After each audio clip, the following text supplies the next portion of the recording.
Здравейте! Не ви видях. Нека се представя. Казвам се Леви, въпреки че имам две десни ръце. Това не ми пречи да правя нещата, които обичам, да свиля на хармоника,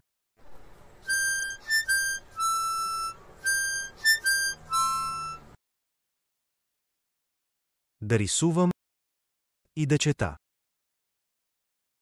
Чета тази стихосбирка, защото ако ви разкажа това, което ми се случи наскоро, ще си помислите, че ви рецитирам стихотворение.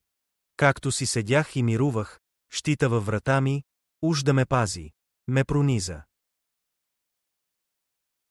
Издишах. Останах бледен, безцветен, нямах светлина в очите. Хармониката ми плачеше.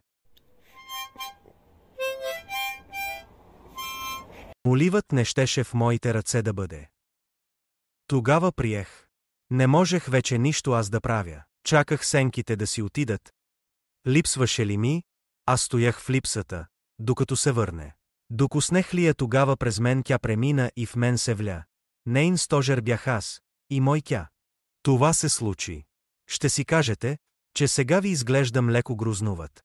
Но знам, че не съм, защото в мен живее нещо толкова красиво и живо. Понякога виждам онези, сивите. Но сега знам, че сивото е комбинация от черно и бяло.